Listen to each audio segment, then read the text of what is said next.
There is literally no other period in history that building your dream life has been so attainable and so simple. And yet a lot of people have been thinking about it and thinking about it and thinking about it and never take action. Be honest, is that you?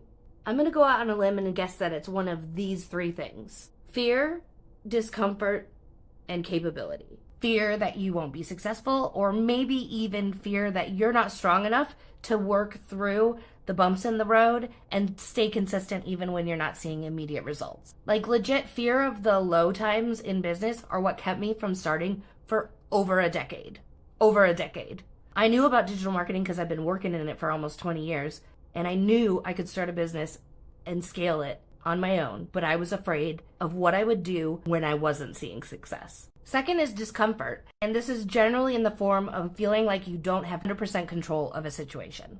Being an entrepreneur means allowing yourself to give up a little bit of that control and replace it with belief is extremely challenging, but completely worth it. And here's the thing that's really crazy is when you work for someone else, you don't have control over that situation. You can be let go at any time. Your employer determines your worth based on the wages and benefits they want to give you. You have an illusion of control by having a full-time job, but you don't actually have any. Not to mention that what they value you at is very rarely what you're actually worth. And finally, capability. This is a huge one for a lot of people. We all get imposter syndrome. We don't think we know enough about the things. We don't feel like we can continue learning in a way that will help us move forward in our business or in life.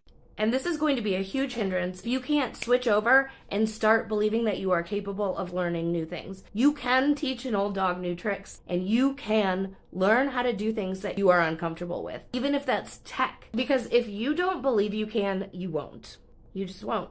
That's not even your fault. A lot of us were conditioned to grow up believing that we were only capable of so much until a certain age, and then we had to settle into a specific lifestyle, and that was it. Do any of these sound like you? Because they were me. And I'm here to tell you that if I can get over those hurdles, anybody can. I have literally set myself against myself for so many years. And when I finally decided I was done, it wasn't going to happen anymore, shit started happening. I started learning and growing and creating a different lifestyle that brings me so much more joy, so much more flexibility, and just the general sense of well-being that I have been searching for years. Just open yourself up and start thinking about the possibilities. Instead of saying to yourself, what if I fail? Start saying, what if it all works out? Have that positive mindset and get going, because now is the best time. And head over to my profile and hop into my Facebook group if you want to chat more about how I got over this crap and how I can help you build a sustainable business and future.